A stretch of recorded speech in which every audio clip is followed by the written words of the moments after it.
Pemirsa, untuk membahas bagaimana potensi bencana akibat cuaca buruk di masa liburan akhir tahun dan juga menanggapi informasi dari BRIN yang menyebut akan ada badai dahsyat melanda kawasan Jabodetabek di hari ini. Kita akan bahas lengkapnya dengan Kepala Badan Meteorologi, Klimatologi, dan Geofisika BMKG, Ibu Dwi Korita Karnawati. Selamat pagi, salam sehat Bu Dwi Korita. Selamat pagi, salam sehat Mbak dan Mas. Baik, Ibu ini... Waalaikumsalam. Bu Dwi Korita, yang menjadi perhatian publik sekarang adalah karena ada prediksi bisa terjadi potensi badai dan juga banjir yang melanda Jabodetabek. Tapi mungkin yang harus diluruskan lagi adalah karena BRIN sempat memberikan informasi kalau hari ini bisa terjadi potensi hal tersebut. Berbeda pula dengan BMKG, bisa diberikan penjelasannya mengapa bisa berbeda dan apa memang benar ada potensi badai dan juga banjir besar bisa terjadi, Bu Dwi Korita?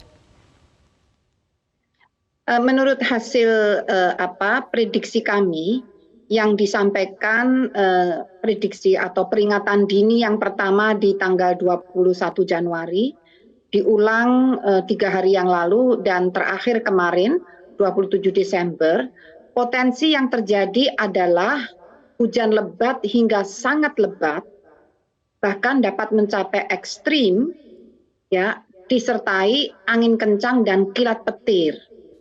Nah, itu berpotensi terjadi, terutama memang di wilayah Jawa, yaitu Banten, Jawa Barat, DKI Jakarta, Jawa Tengah, Yogyakarta, Jawa Timur, kemudian juga dapat terjadi di Bali dan Nusa Tenggara Barat dan Timur. Nah, kemudian kalau ini yang perlu siaga untuk potensi dampak berupa banjir dan cuaca ekstrim tersebut, termasuk DKI Jakarta dan wilayah-wilayah yang saya sebutkan tadi, ya, Jawa dan Nusa Tenggara, dan plus di sini juga perlu siaga itu di Sulawesi Selatan, Maluku, Papua, dan Papua Barat.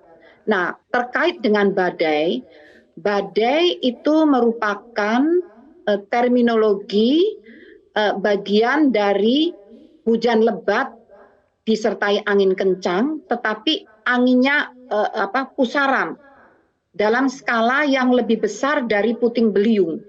Skalanya bisa kilometer, radiusnya tidak hanya beberapa puluh atau beberapa ratus meter, tapi radiusnya kilometer, dan pembentukannya itu tidak mendadak seketika dalam 1 hari. Jadi badai itu membutuhkan waktu beberapa hari, diawali dengan low pressure area, kemudian berkembang menjadi bibit siklon, baru kemudian menjadi siklon atau badai tropis, sehingga tidak cukup dalam 24 jam, beberapa hari, dan biasanya terbentuk dari samudra dan tidak akan masuk ke wilayah tropis, ya, kecuali ada hal yang sangat anomali seperti badai seroja. Jadi demikian. Bu Dwi Korita, apakah artinya tidak berlebihan jika warga Jabodetabek khususnya ini merasa was-was dan juga khawatir dengan potensi cuaca ekstrim, sehingga bahkan beberapa perusahaan ini meminta dan juga mendapatkan imbauan dari pemerintah DKI untuk WFH saja pada hari ini? Terkait WFH itu kan barangkali kebijakan pemerintah daerah, ya. Namun kami mengingatkan itu sejak 21 Desember, ya, karena di wilayah yang lain selain DKI juga telah terjadi, dan yang perlu diwaspadai adalah menghindari zona-zona yang rawan banjir, banjir bandang, longsor seperti lereng-lereng gunung, jangan mendaki gunung dulu, ya.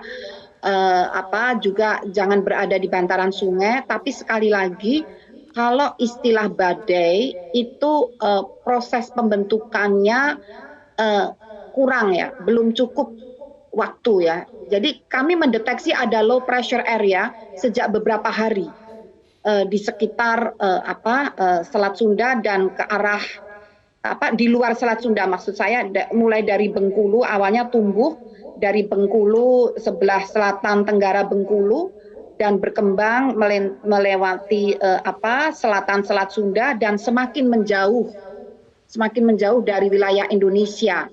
Sehingga kalau itu terbentuk pun pengaruhnya tidak sampai masuk ke Baik. DKI atau ke Jabodetabek semacam itu. Bu Dwi Korita, Jadi tadi waspada Anda itu perlu. Tadi Anda Gimana? katakan kalau badai ini kecil kemungkinannya untuk masuk ke wilayah tropis. Tapi seberapa besar potensi itu bisa masuk ke wilayah tropis khususnya di Indonesia? Karena tadi Anda katakan di bagian selatan dari Pulau Jawa. Persoalannya kalau badai, itu bibit siklonya itu mestinya sudah terbentuk lebih dahulu. Ada bibitnya, tidak sekonyong-konyong. Jadi itu ada fase-fasenya. Low pressure area terbentuk itu perlu beberapa hari, lalu bisa berkembang menjadi bibit siklon dan baru menjadi siklon. Nah, sampai tadi malam itu tidak ada bibit siklon, jadi bibitnya itu harus ada dulu. Itu Jadi belum bisa ada dipastikan bibitnya. kalau sangat kecil kemungkinannya hampir tidak akan terjadi badai yang melintas di wilayah kita, Bu Dwi Korita? Yang dapat kami pastikan adalah potensi cuaca ekstrim. Jadi kalau kami melihat dari sisi keselamatan publik, yang membahayakan itu apabila ada hujan ekstrim, hujan lebat. Mau badai, mau hujan ya. Terus terang kalau badai memang kami tidak melihat ada potensi itu jelas ya. Tetapi potensi cuaca ekstrim itu justru ada, termasuk di DKI dan Jabodetabek. Sehingga mohon maaf kita sebaiknya tidak mengalihkan kepada badainya, tetapi kepada dampak cuaca ekstrim yang dapat mengakibatkan banjir, bahkan banjir bandang dan juga bisa longsor dan angin kencang. Angin kencangnya itu bisa mencapai 40 knots, itu sangat kencang, sehingga itulah yang harus diwaspadai. Meskipun itu bukan badai ya. Bukan badai, tetapi ekstrimnya itu yang perlu diwaspadai. Meskipun tidak sedahsyat yang diberitakan ya, karena justru yang lebih intens itu di Jawa Tengah dan Laut Jawa. Saat ini di Laut Jawa, terutama di pesisir Laut Jawa ini juga sudah beberapa hari kami mendeteksi sejak 21 Desember itu potensi gelombang tinggi, banjir rob juga. Arus kencang di lautan dan angin kencang terjadi. Ini masih berproses di Laut Jawa. Demikian.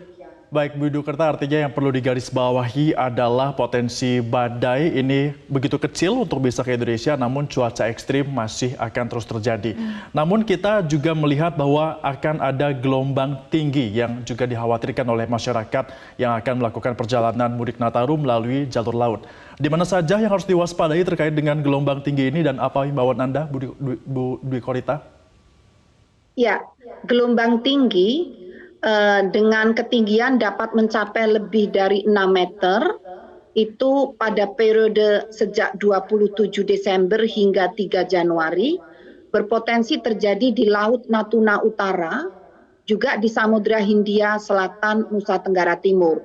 Kemudian tinggi gelombang yang diprediksi dapat mencapai 4 hingga 6 meter, itu berpotensi terjadi di Samudra Hindia Selatan Banten.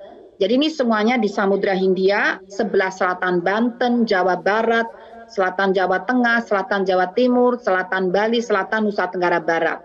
Kemudian juga berpotensi terjadi di perairan Pulau Sumba, perairan Kupang, Pulau Rote, perairan Pulau Flores, perairan Kepulauan Anambas, Kepulauan Natuna, juga berpotensi di Laut Sumbawa, Selat Makassar bagian selatan, Laut Flores, Laut Banda, dan Laut Arafuru. Hampir merata di wilayah Kepulauan Indonesia. Ini mohon diwaspadai, tidak hanya gelombang tinggi, namun juga disertai dengan kecepatan arus yang tinggi, bisa mencapai lebih dari 100 cm per detik. Demikian. Dan angin kencang, biasanya disertai angin kencang juga. Bu Dwi Korita, apakah artinya perjalanan penyeberangan kapal ini masih aman dilakukan sepanjang tahun baru 2023 ini? Kami mohon para pengelola pelabuhan dan penyeberangan terus memonitor perkembangan cuaca dari BMKG karena informasi kami langsung masuk di kantor ruangan di pelabuhan. Kalau memang membahayakan, terutama kapalnya ukurannya tidak memadai, mestinya dihindari. Jangan jadi dihindari sampai kondisi mereda begitu. Karena monitoring kami menggunakan radar, itu setiap menit perkembangannya diketahui dan trennya diketahui, dan BMKG mendampingi di site ya. Jadi kalau ada tren ekstrim sebaiknya ditunda lebih dahulu. Baik, Bu Dwi Korita, kalau kita lihat di tahun lalu juga pada saat menjelang pergantian tahun ini terjadi cuaca ekstrim, tidak hanya di Jabodetabek saja, tapi mungkin masyarakat bertanya-tanya sebenarnya apa penyebabnya, mengapa fenomena cuaca ekstrim ini selalu berpotensi terjadi di akhir tahun, di setiap pergantian tahun? Nah, jadi akhir tahun itu sesuai hasil prediksi kami sebelumnya, puncak musim hujan, terutama di Jawa ya, Jawa, Bali, ini puncak musim hujan di bulan Desember, Januari. Jadi memang puncaknya. Dan monsun puncak musim hujan itu karena antara lain dikontrol oleh menguatnya monsun Asia. Jadi ini kan periodik. Jadi ada pengulangan ya setiap Desember Januari ini ya, monsun Asia menguat. Dan kenapa menjadi ekstrim? Selain menguat, bersamaan terjadinya saat ini dan tahun 2019-2020 yang lalu ada kemiripan, yaitu terjadinya seruak udara dingin dari dataran tinggi Tibet yang menyeruak masuk melalui Selat Malaka menuju wilayah Indonesia bagian barat, ke Jabodetabek ya, di Jawa, Banten ya, di Jawa Barat, menuju ke area tersebut. Dan bersamaan, kebetulan kali ini bersamaan dengan masuknya kumpulan awan-awan hujan dari arah timur Afrika di Samudra Hindia, berarak-arakan melintasi ekuator menuju Samudra Pasifik, tetapi saat ini tepatnya melintas masuk ke wilayah Indonesia mulai dari bagian barat. Selain itu juga terjadi labilitas atmosfer di wilayah kepulauan Indonesia sendiri, dan itu tadi juga bersamaan terjadinya pasang maksimum. Nah, seluruh fenomena itu terjadi bersamaan, berakumulasi. Nah, kalau tahun 2020 itu bersamaan dengan La Nina moderat ya. Namun kali ini La Ninanya lemah. Jadi pengaruh La Nina tidak sekuat tahun itu, tahun 2019-2020.